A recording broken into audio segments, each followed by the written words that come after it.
ceremonies that brought you into the adult life of your faith community? Confirmation or bar mitzvah? I see hands. You want to shout it out? What are they? What were they? Bar mitzvah? Confirmation? What else? Coming of age? Others?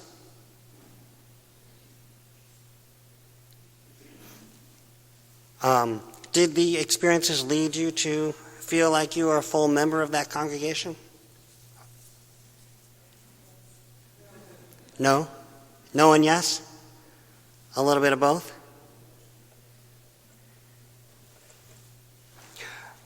Are there young people in this congregation that you feel like you've ever had an intelligent and meaningful conversation with? Yes? And do you see any of our young people as having something to offer the life of the community?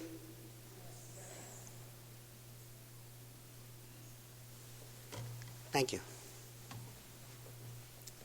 In preparation for this service, I asked some of the youth who have been through the Coming of Age program here, myself included, the same kinds of questions you were just asked. I asked, are there adults in our congregation that you have had an intelligent conversation with? And everyone said, yes, of course we have. I asked, did the Coming of Age program leave you feeling like a full member of our congregation? And we all said, no. I asked, do you feel like you are encouraged to participate in the life of the church as a full member of the community? We all again said, no.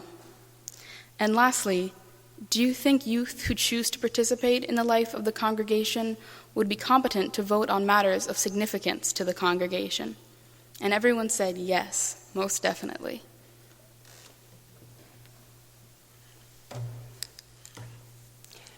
Now,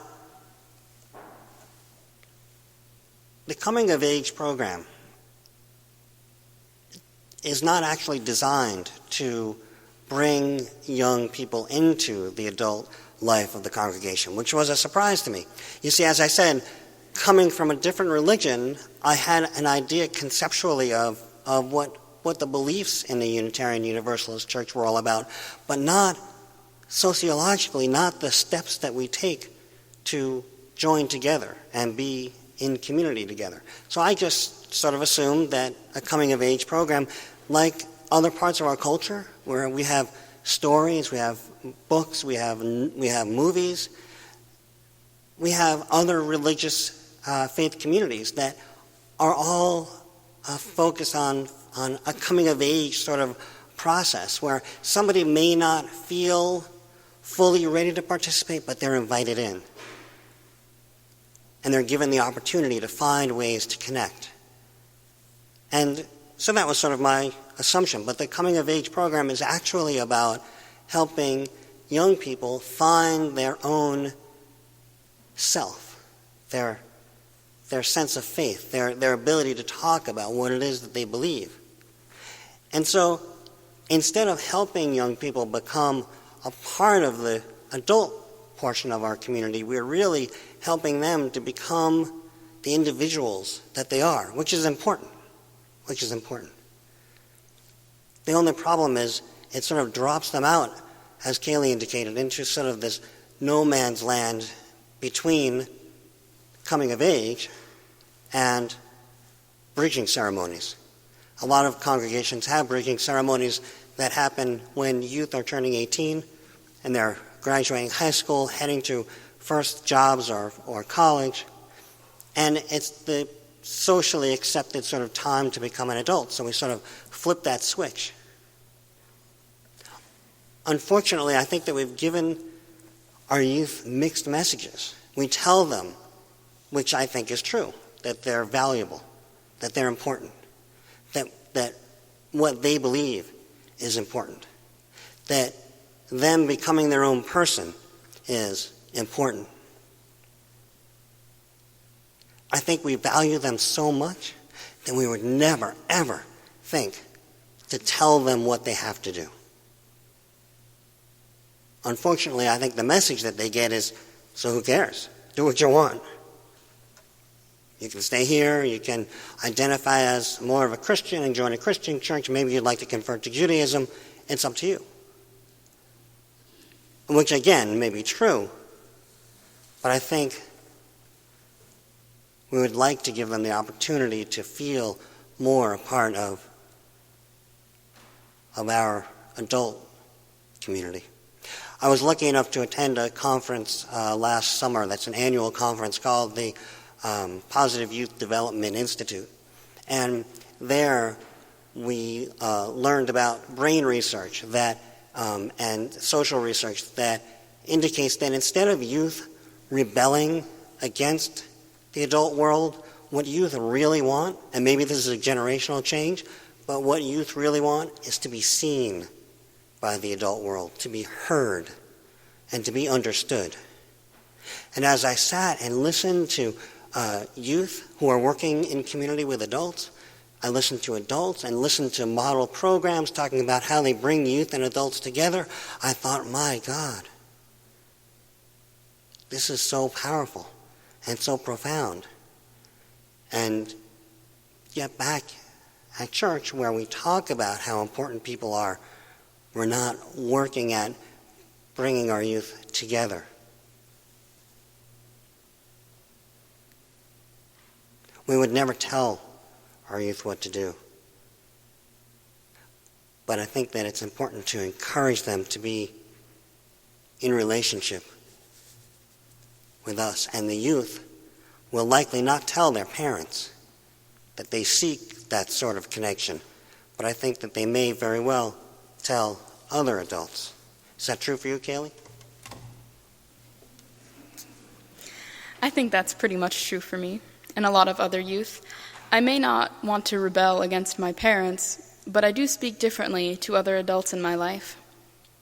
I've always felt really blessed to have responsible adults outside of my immediate family to talk to and share with. I've never had a problem being seen by my parents because I know how important I am to them, but not everyone has that.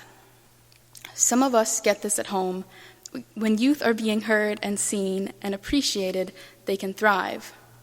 Some of us get that at home, and that's great.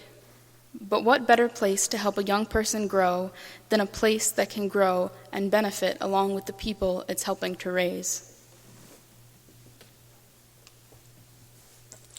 I think as Unitarian Universalists, we're not a lot different than a lot of people. And the fact is that as adults, we have power. And a mistake that I think a lot of people with power make when they're expressing their good intentions is that they will tell people that we're equal. We're already equal. Just step up and join us. And the fact is that the people without the power don't feel that equality, don't feel welcome, don't feel empowered to step into the room and to really let their voice be heard. And so it becomes our job to become mentors, to find ways, to not simply invite people to join, but to encourage that participation. Now, a lot of youth may choose not to do that, and that is fine, and that's their choice.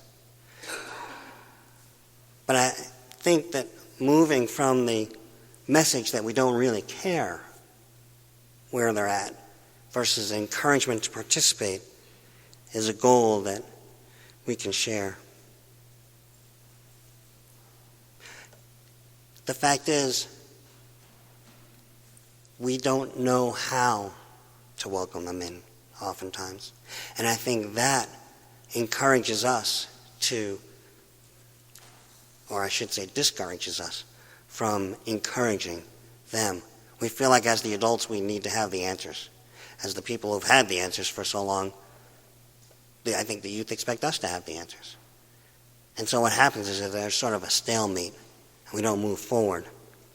But maybe our choosing to respond differently in that way and to work to find ways for youth to participate, maybe that's our coming of age. One of the comments that was shared at that conference that I mentioned was by a young lady who was working with adults in a community project. And she said, it takes a village to raise a child. Maybe it takes a child to fix a village. Blessed be, and amen.